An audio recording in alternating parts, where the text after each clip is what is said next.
Bonjour et bienvenue à une autre belle journée sur YouTube. Aujourd'hui, on parle du marketing social. On va parler un peu du système de la santé aussi et des vaccins.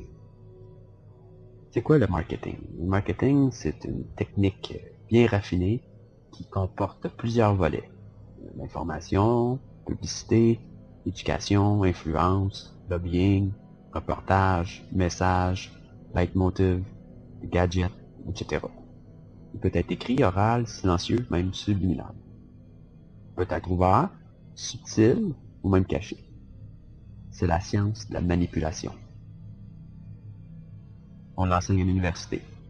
Cet art de l'efficacité à ses diplômés, ses spécialistes. Le but du marketing, quel que soit le produit en cause, c'est de créer une demande ou un besoin chez le consommateur, en guillemets, pour l'amener à consommer des produits qu'il ne consommerait pas spontanément, ou parce qu'il n'en veut pas, ou ça parce qu'il n'en a pas de besoin. Le marketing social, maintenant. Ça s'appelle aussi l'ingénierie sociale. C'est identique au marketing conventionnel, sauf pour le produit qui n'est pas le même. Parce que dans le marketing social, c'est plus un produit matériel, quasiment c'est des idées. Donc on amène le consommateur à consommer des idées, à faire devenir des idées ses idées à lui, qui lui seraient normalement étrangères. Qui peuvent aller à l'encontre même de ses idées propres des fois, ou de son bon sens naturel. Le but du marketing social, c'est la soumission de la conscience. Le marketing social va réussir à endormir notre conscience pour nous mener où il veut. Il prive l'homme de son pouvoir de choisir. C'est ça que Beauvais puis Joule appelait, entre guillemets, la soumission librement consentie.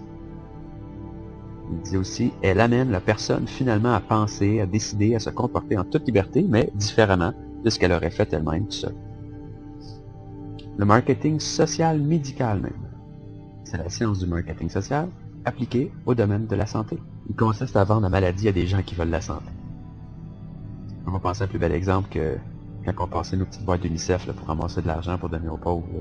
Dans le fond, ils utilisent cet argent-là pour vacciner les enfants des autres pays, les tuer.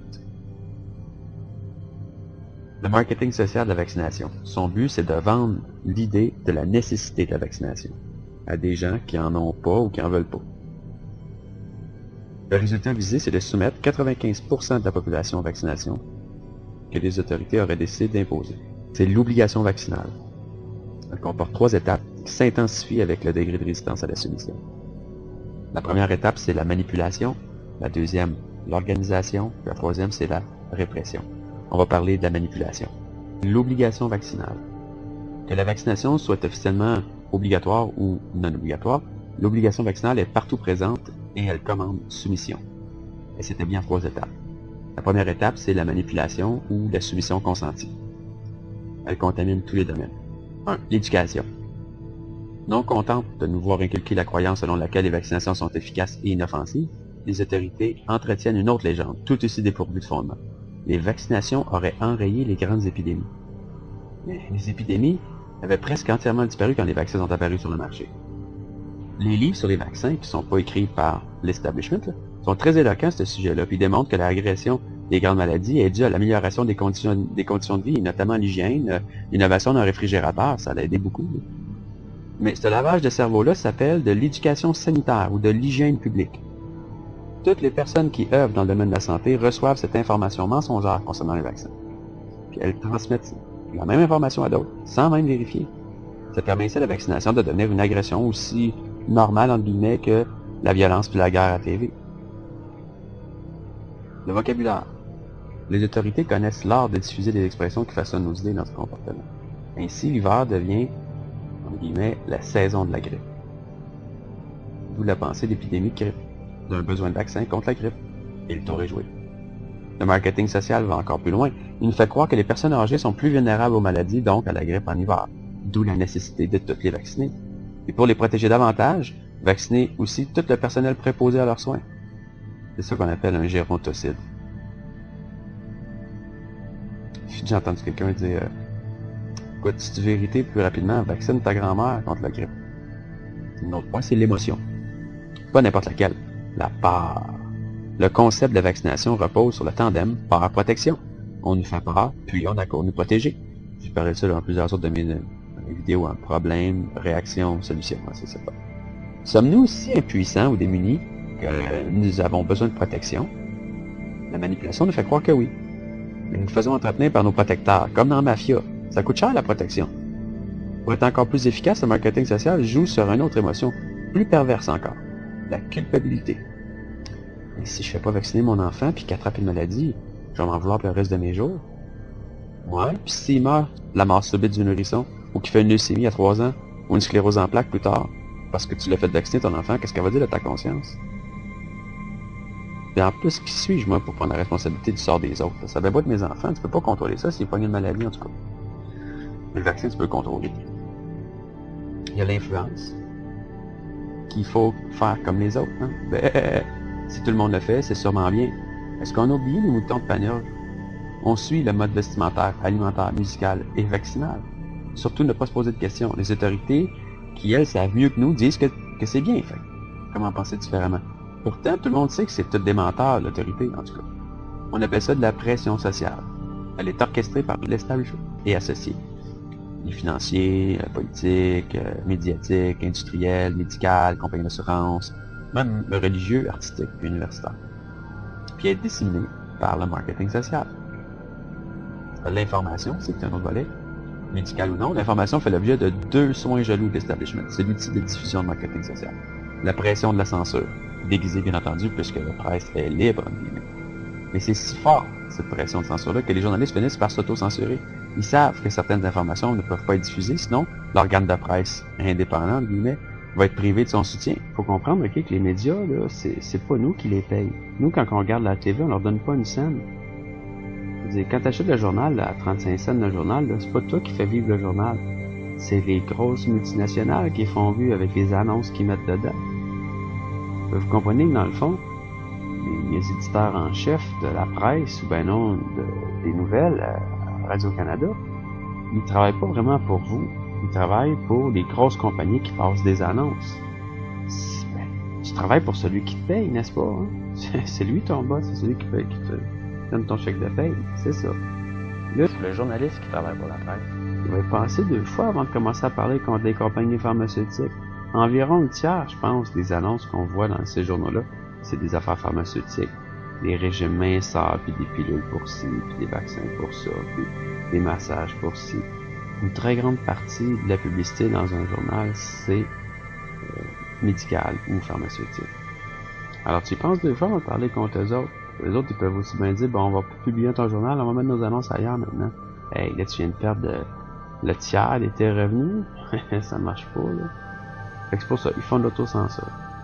Les journalistes vont transmettre l'information qui leur vient des autorités, puis ils vont la reproduire sans trop en douter. S'ils posent trop de questions, on va leur couper la tête. Ils vont couper le texte, puis après ça, on va leur couper la tête. Toutefois, certains le font.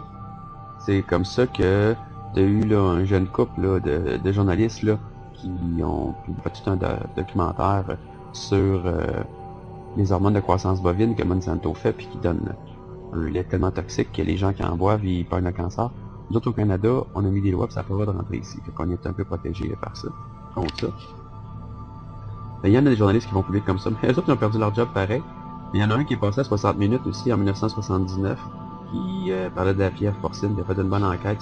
Si vous voyez toutes les complications là, neurologiques qu'il y a eu là, dans les gens qui se sont fait vacciner, c'est incroyable. La morale est un autre volet. Mais les autorités parlent de droit à la santé pour tous. Qui dit mieux? Ah, qui dit droit dit devoir. D'où le devoir social de se faire vacciner. Y échapper serait de refuser la santé pour tous. Quel manque d'éthique et de conscience sociale. Un bon citoyen, ben, on remplit le devoir puis on se fait vacciner. Le tour est joué. Le marketing social a bien fonctionné. On va tout de suite parler de la deuxième étape qui est l'organisation. La soumission moins consentie. Ben, elle assure l'efficacité de la manipulation. Elle consiste à un système de contrôle par fichage de la population puis des médecins. Tout le monde est fiché sur un ordinateur puis on les suit à la trace. On s'assure que chaque citoyen reçoit ses vaccins régulièrement, que chaque médecin les donne. On dresse des listes, on fait des fiches, on impose des canaux de vaccination. Personne ne peut y échapper. Les négligents sont immédiatement rappelés à l'ordre. C'est l'embrigadement systématique. Big Brother veille sur notre santé. Merci beaucoup. Troisième étape, c'est la répression. La soumission non consentie. Elle punit les insoumis pour s'assurer l'obéissance. les autorités font des lois obligatoires au tout début du siècle. Les vaccins le sont encore dans plusieurs pays, notamment aux États-Unis et en France. Quand les gens prennent conscience d'arrêter les vaccinations, l'insoumission s'installe. Quand les résistances sont trop fortes, l'OMS passe en douce de nouvelles lois, comme la Convention des droits de l'enfant. Les insoumis se vont interdire l'accès des garderies, des crèches, des écoles, des universités, de certains hôpitaux cliniques. Même, ils peuvent plus voyager à l'étranger. Ils vont interdire l'exercice de certains métiers. Ils sont assolés continuellement par les autorités médicales, administratives et scolaires aussi. Ils sont tous des moutons noirs du beau programme de santé pour tous. Les grands insoumis se font imposer des amendes, ou bien ils se font vacciner de force, ou ils se font mettre en prison, imaginez-vous même des fois. Les médecins perdent le droit de pratiquer la médecine. Celui qui refuse de se vacciner. Il faut prendre conscience que tout ce réseau, toute cette hiérarchie-là, elle révèle d'un commandement du ministre national de la Santé, du gouvernement, qu'on appelle Dona Governamenta, même est sous le commandement du ministère mondial de la Santé, l'OMS, qui elle-même est sous le commandement des financiers mondiaux. La Banque mondiale, le Fonds monétaire international, on pourrait même inclure la Federal Reserve Fund, puis la Bank of England, c'est pas mal les plus gros financiers de la planète. C'est nous qui finançons tout ce beau réseau-là en payant des taxes puis des impôts. Là, il y a l'autre côté de la médaille. Parce que là, on va certainement avoir toute une propagande santé des autorités pour venir nous dire « faites-vous vacciner, c'est important, c'est important ». Mais il y a tout l'autre côté de la médaille d'aucuns lèvent des pétitions mondiales pour qu'il n'y ait pas cette vaccination. Ne faites pas ça. Ne vous faites pas vacciner. Il y a eu des plaintes de fait à Obama, à l'Organisation mondiale de la santé. Attention, vous allez être assassinés et tués dans un génocide sans précédent dû à cette vaccination-là. En fin de semaine, à Montréal, il y a effectivement une rencontre, une table ronde, des conférences qui se tiendront sur les opposants à la vaccination. À tout le moins, on demande le libre choix de la vaccination. Pour nous en parler, Maître Jean Dury est avec nous. Maître Dury est de cette cause, mais de bien d'autres également. C'est un avocat qui est en pratique privée, mais aussi a des intérêts collectifs et sociaux comme celui-là. Maître Dury, bonjour. Bonjour, M. Mongrain. Mais je peux vous dire d'emblée que quand je me présente devant un juge et qu'un client, par exemple, refuse le traitement et qu'on procède par le biais de l'article 16 du Code civil, jamais je dis au juge le traitement n'est pas adéquat. Je suis obligé d'avoir un docteur à l'appui de mes prétentions. Je m'explique. La loi sur la santé publique, décrétée en décembre 2001, suite au problème qu'on a connu aux États-Unis le 11 septembre 2001, la loi décrète que le ministre, à son article 118, le gouvernement peut déclarer un état d'urgence sanitaire dans toute ou partie du territoire. Il peut déclarer un état d'urgence sanitaire et à l'article 123, au cours de l'état d'urgence sanitaire, malgré toute disposition contraire, c'est-à-dire le Code civil, le gouvernement ou le ministre, s'il a habilité, peut, sans délai et sans formalité, pour protéger la santé de la population, ordonner la vaccination obligatoire. Voici le problème. Donc, vous me dites, on est dans une situation où on anticipe le pire, un gouvernement pourrait arriver, mettre une loi là et faire en sorte de dire, vous durez, vous passez, on vous vaccine. Le ministre peut, Dr Bolduc, peut, dans les 48 heures, s'il y a urgence, le décréter lui-même. Seulement le docteur peut le faire. Et un juge de la Cour municipale peut forcer un citoyen à aller subir le vaccin. Alors, je trouve ça incroyable. Un homme peut dire, tout tu te fais vacciner. Un seul docteur dans la province de Québec peut obliger la province au complet d'être vacciné. Et c'est la loi. Maintenant, un juge de la Cour municipale et de la Cour du Québec, mais j'en viens pas quand j'ai vu ça, Cour municipale. Ben, ça, c'est même l'étiquette, là. Alors, remarquez bien, je ne vais pas dénigrer les juges. Non, pas du tout, c'est pas mon discours. C'est que d'une part, vous avez la Cour supérieure quand c'est les soins requis, et puis tout d'un coup, le gouvernement du Québec dit que c'est la Cour municipale. Bon, mais demandez à la population, voulez-vous un vaccin forcé par une multinationale qui a des intérêts financiers? Pour une grippe qui, à date, écoutez, ça circule partout sur le net. Il y a quelques centaines de morts dans le monde. Et il y a des 50 000 morts, 100 000 morts des grippes ordinaires. On ne comprend pas. Et c'est mur à mur, partout sur le net, vous voyez ça. Alors, la population n'est pas dupe. Si on impose un tel vaccin, il va y avoir révolte. Imaginez, un juge d'une cour municipale va obliger un individu de prendre un vaccin et sur 1 sur 40 000, il y a décès, admettons, et la personne qui est obligée d'aller prendre un vaccin forcé décède, ou son enfant décède. Imaginez l'impact. Et puis les jurisprudences ont déterminé que le bien public l'emporte sur le bien de l'individu. Donc, s'il y a décès à l'occasion, puis ça, là, je ne vous dis pas ça en n'ayant pas fait de recherche. Mes recherches sont faites. Allez sur le nvic.org aux États-Unis. C'est l'organisme le plus sérieux en matière d'analyse des vaccins et des effets secondaires. Il y a des dommages collatéraux.